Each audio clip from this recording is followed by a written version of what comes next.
Mayong gabi mga higalag mga kaigsunan. Niini nga kagabiyon ato na pong sugdan ang ato ang leksyon niini nga takna. Mga higalag mga kaigsunan. Niini nga kagabiyon atong tukion na usab ang usa sa mga importante kaayo nga topiko, no? Niini atong pagtuon mga kahigalaan og mga kaigsunan. Apan sa dili pa niini nga kagabion maghimo na kita sa pagampo. Among amahan labing balaan nakistas-an sa mga langit niini nga takna sa kagabion sa among padayonon ang pagtuon niining leksyon sa matag alas 7 sa gabi naghangyo kami Ginoo nga intawon hatag kanamo ang kaalam. Amo kining mabatnan samtang kami tuon niini ug masabtan namo ang mga unod niini mga leksyon ug magtabang usab kini kanamo sa amo ang matag adlaw nga pagbuhat labi na gyud nga maghatag kani kanamo og inspirasyon Ginoo. Salamat Ginoo sa imong kaluoy pasayloa kami sa among mga sala ug nga kining tanan amo gilaumang madawat sa ngalan ni Hesus. Amen. Mga higala niini nga kagabion ang usa sa mga importante kaayong ato pagatun-an ang uluhan is an unforgettable worship service, no? Muni ato ang tun-an niini nga kagabion mga higala, no? An unforgettable worship service. Usa ka dili malimtan nga serbisyo sa pagsimba, no? Murag maon siguro ni ang Cebuano ani. So ang atong pagtuon actually ako ang balik gamay, no? Ang basahon ni Marcos, no? So niini nga kagabion usa sa mga importante kaayo nga kabahin sa atong pagtuon kining mao nga bahin, no? O kini nga part sa usa sa mga basahon ni Marcos mga kaigsunan, no? Ang atong leksyon igsoon siguro og naatay panahon karon nahuman na siguro tag panihapon atagin niyo ang panahon ang pagtuon kay kini atong leksyon actually online ni siya nato gikuha, no?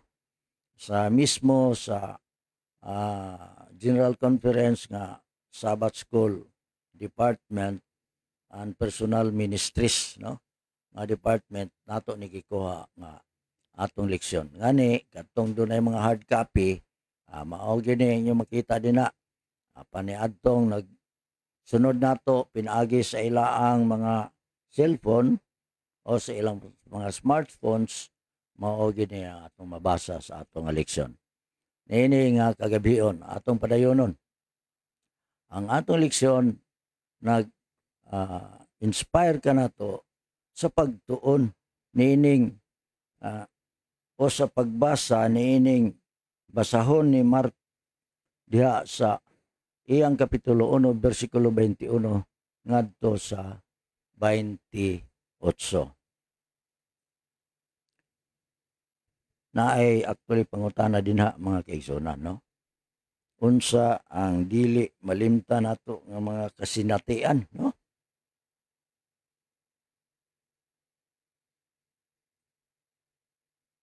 Ato sa ning tanahon mga kaigsunan kay actually gusto nako nga basahon ning usa sa mga sa Cebuano ako ning basahon ang gisulat dinhi mga kaigsunan, no?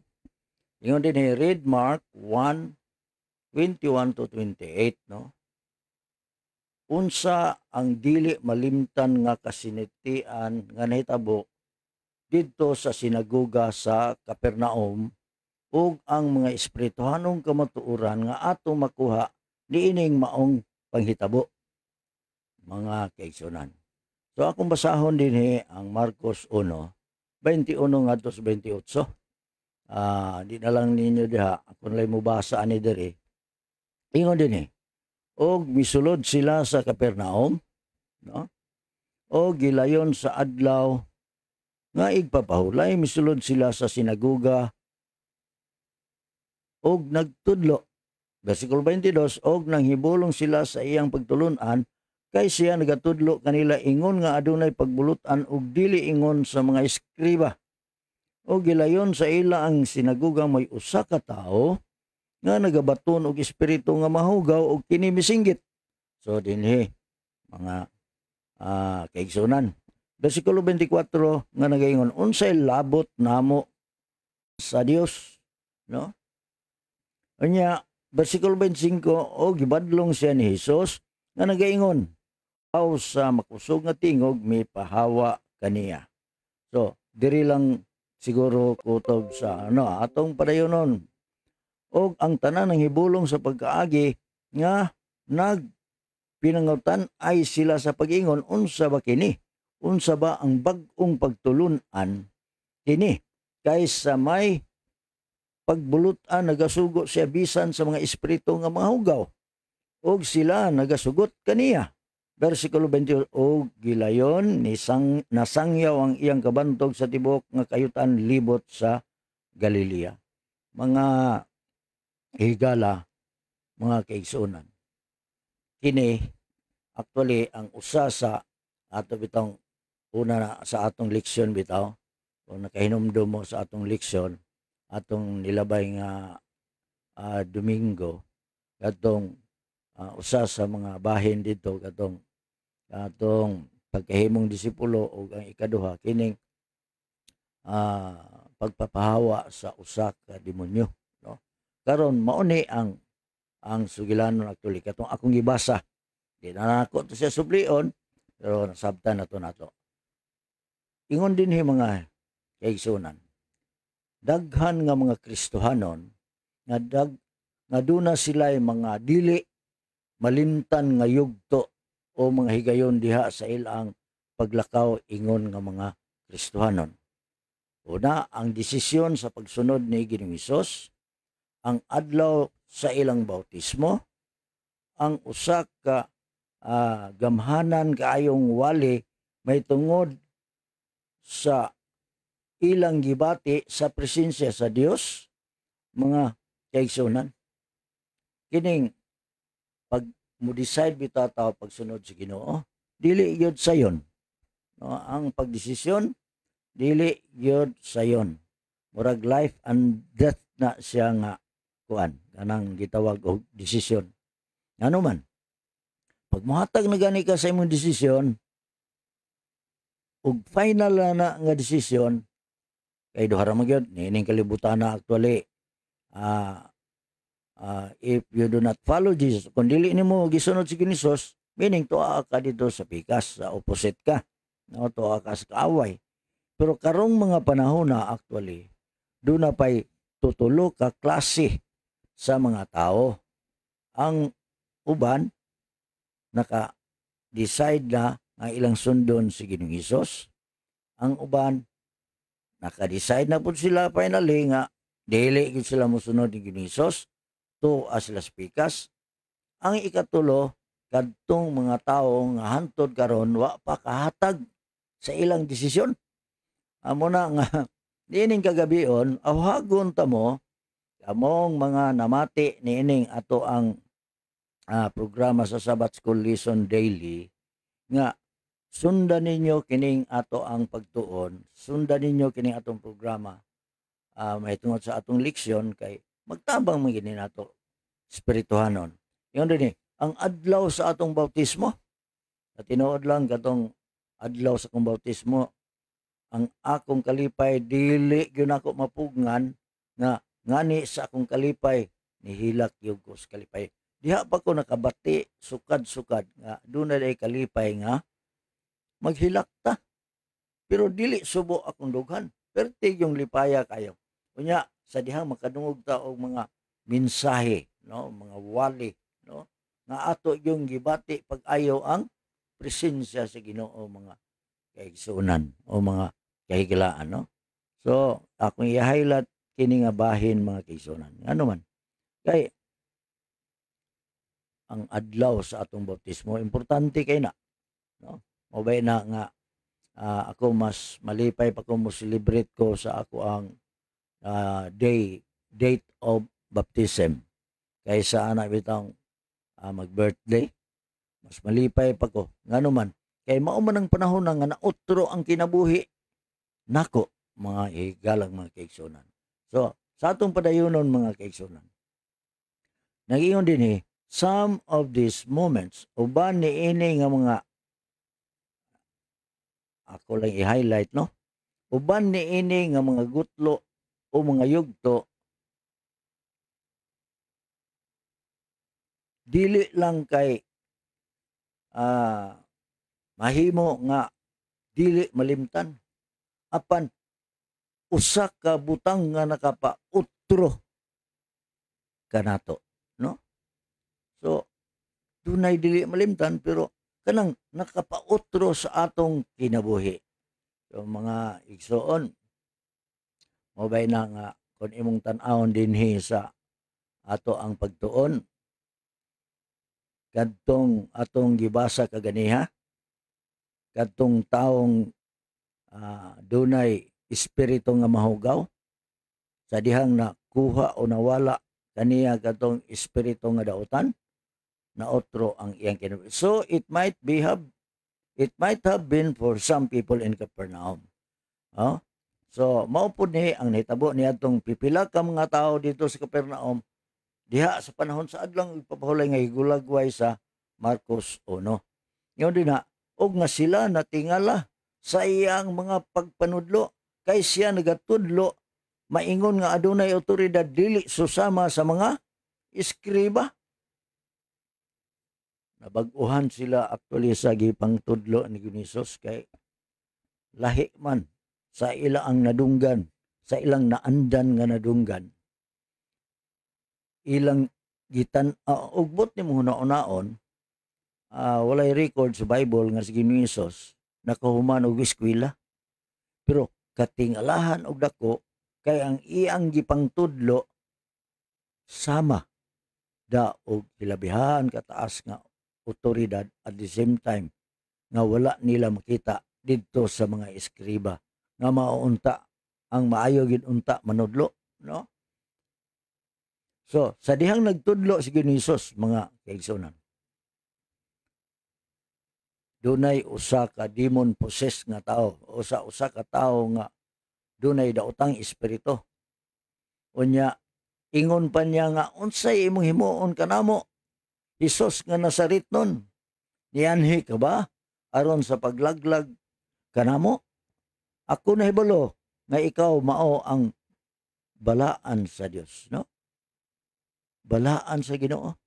So kini di ang kaaway o sa laing pagkasulti ang taong giyawaan makaila di ay sa Ginoo mga kaigsunan, no?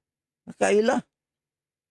So atong hulagwayon mga kaigsunan. Una, unsay ang gihulagway sa taong giyawaan labi na tong daotang espiritu tuwa dito sa sulod sa maong tao ni ingon, no? First, una, ang demonyo iyang gi-recognize Ginoong Hesus ingon nga balaan sa Dios or the Holy One of God, no? So iyang giilang nga si Ginoong Hesus usa ka balaan nga emisaryo gikan sa Dios, no?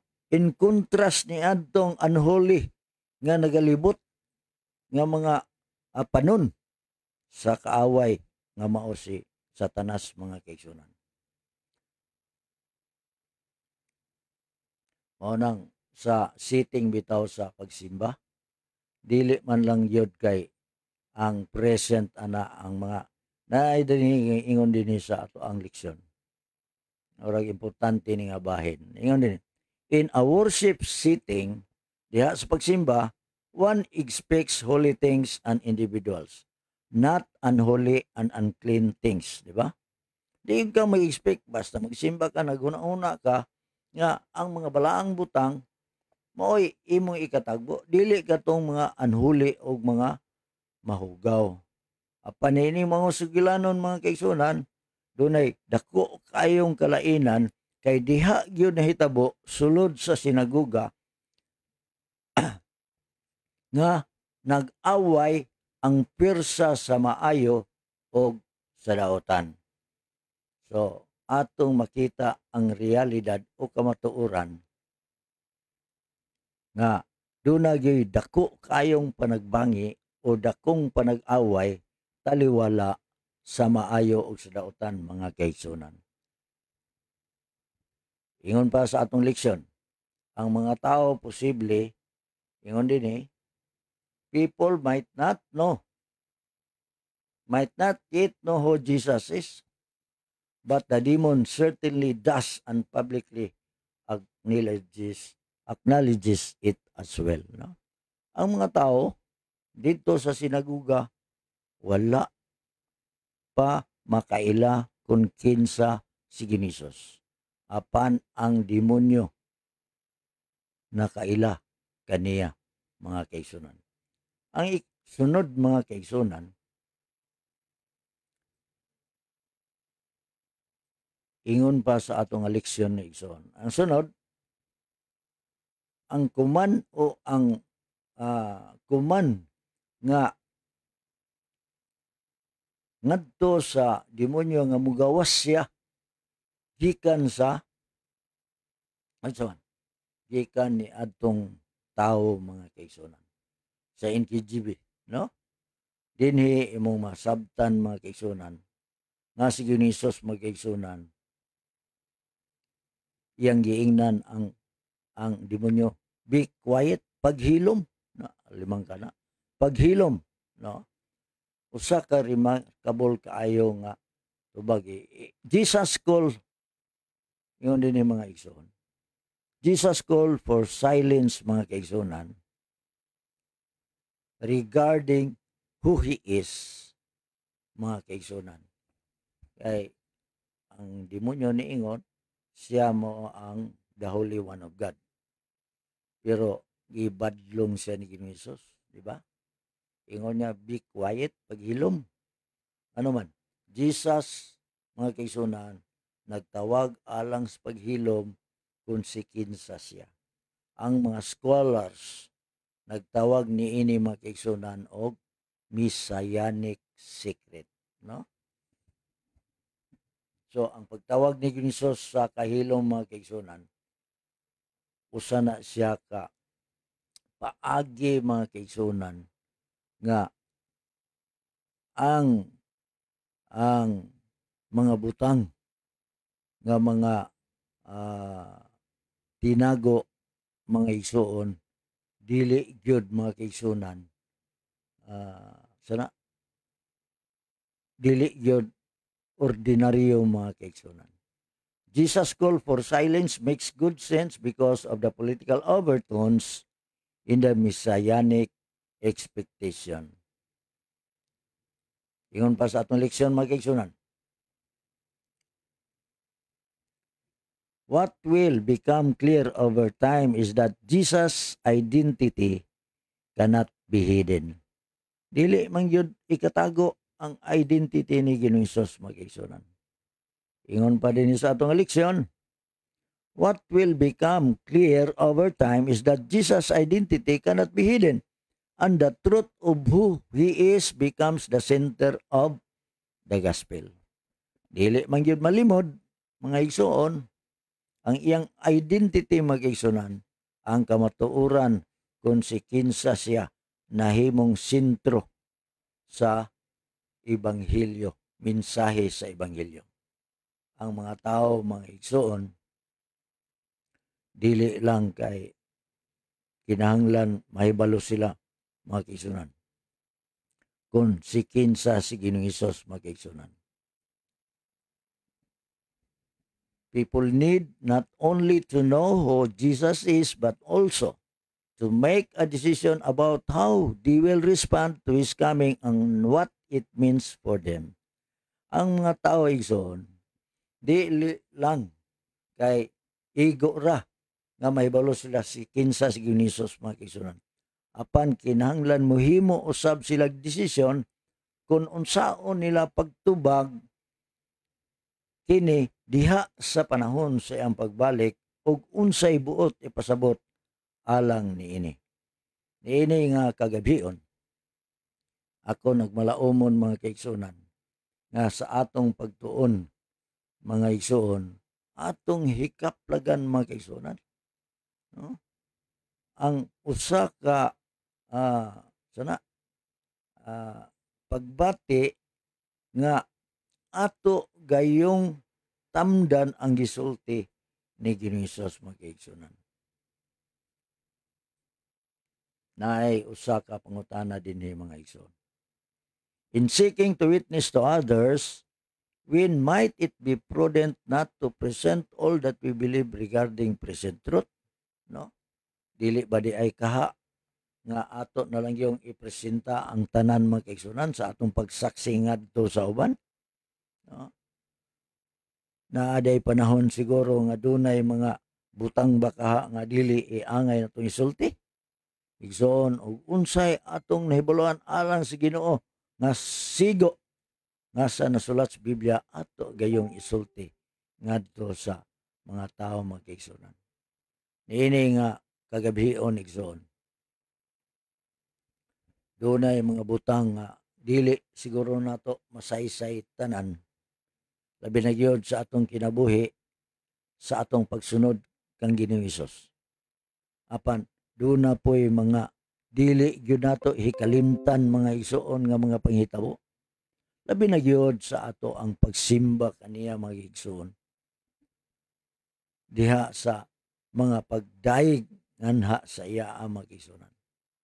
Niini nga kagabion ang ato nga leksyon nag-emphasize nga sa dihang ang tao mudawat kang Ginoong Hesus mga igsoonan, muila kaniya, musunod gayud kita kaniya. Niini nga kagabion may buhi natong paglaom nga ang matag usa magabati nga ang kada usa gipanagtawag kita sa pagsunod ni Ginoong Hesus. Sirhan nato ang pagtuon sa atong leksyon niini nga kagabion pinaagi sa pagampo. Gamhanan maluluy-on namo nga Ama naa kas mga langit, niini nga takna sa kagabion kami nagahangyo Ginoo nga intawon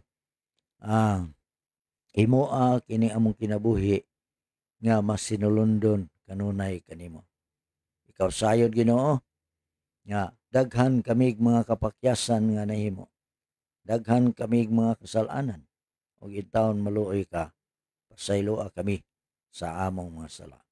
Niini nga kagabion maadto na sab kami sa among pagpamahulay, pagpangatulog o nga intawon bantay kami pinaagi sa imong balaang manulunda mahilikay kami gikan sa mga katalagman. Salamat kay Ginoo sa imong kaluoy.